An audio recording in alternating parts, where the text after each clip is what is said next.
Salut à tous, c'est Timani d'Offside Minds. Sur Offside Minds, OSM pour les intimes, on parle de foot. Vous me verrez moi, Malik, ou nous deux, ensemble, dans des podcasts de feu. Et vous savez pourquoi ça s'appelle Offside Minds ? Parce qu'on prend du recul, mais aussi parce qu'on est un peu différent. Aujourd'hui, on va parler d'un sujet qui fâche, la VAR. Ouais, cette fameuse technologie censée rendre le jeu plus juste, mais qui parfois crée plus de confusion que de clarté. Et pour illustrer ça, j'ai deux exemples tout frais pour vous. Saint-Étienne contre Lyon en Ligue 1 et Barcelone face au Real en Coupe du Roi.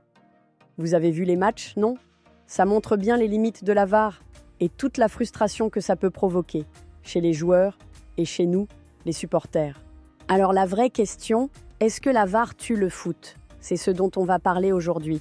Et à la fin, je vous donnerai mon avis. Allez, c'est parti. On commence avec Le Texier, l'arbitre du Saint-Étienne-Lyon. Vous avez vu l'action ? Lucas Tassin, qui jusque-là faisait un super match, met une grosse semelle par derrière sur Tolisso. Moi, en tant que Lyonnaise, j'ai eu le cœur qui a lâché. Sérieux, j'ai eu peur pour Tolisso. Franchement, au départ, c'est clair, grosse faute, carton rouge direct. Et Le Texier, il n'hésite pas, rouge direct. Là, tu te dis, ok, décision logique. Mais attendez, c'est là que la VAR entre en scène. L'arbitre est appelé, il va voir les images, et là, il change d'avis.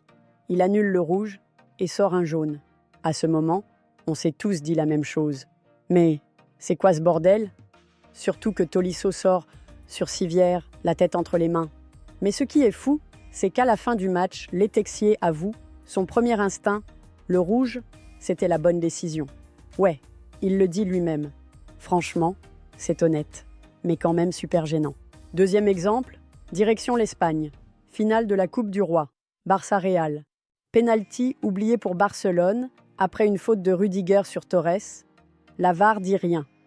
2 minutes plus tard, la VAR se réveille. Elle fait annuler un penalty imaginaire pour le Barça. Mais, attendez, la VAR, elle faisait quoi 2 minutes avant ? Elle dormait ? Et c'est ça le vrai problème. Pas juste l'erreur, mais le processus. Pourquoi avoir une technologie censée clarifier, si au final ça complique ? À la base, la VAR devait corriger les erreurs évidentes. Mais là, c'est la VAR qui crée les erreurs.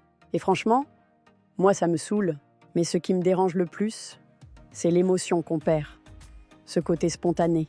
Avant, t'avais l'instinct, la passion. Un but, une faute, un carton.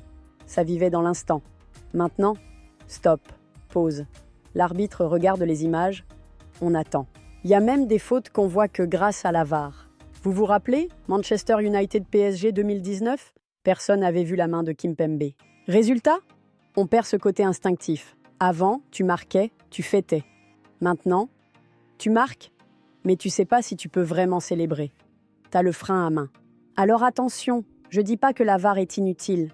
Quand elle corrige un hors-jeu ou annule un but pour une faute, ok, là c'est utile. Mais dans des cas comme ceux dont j'ai parlé avant, ça fait plus de mal que de bien. Mon avis, j'aime pas la VAR, je vais pas mentir. Mais soyons lucides, elle va pas disparaître. Il y a trop d'argent en jeu. Et puis, les arbitres aussi, ils galèrent. Je suis sûre que Le Texier voulait bien faire. La VAR fait partie du foot maintenant, faut l'accepter. Mais faut aussi accepter qu'on ait perdu un peu de cette spontanéité. Les polémiques, elles disparaîtront jamais. Parce qu'au final, tant que ce sont des humains qui arbitrent, il y aura toujours des erreurs. Et c'est peut-être ça aussi, l'essence du foot. Et vous en pensez quoi ? Dites-moi tout en commentaire, j'ai trop hâte de vous lire. On se retrouve très vite, la bise.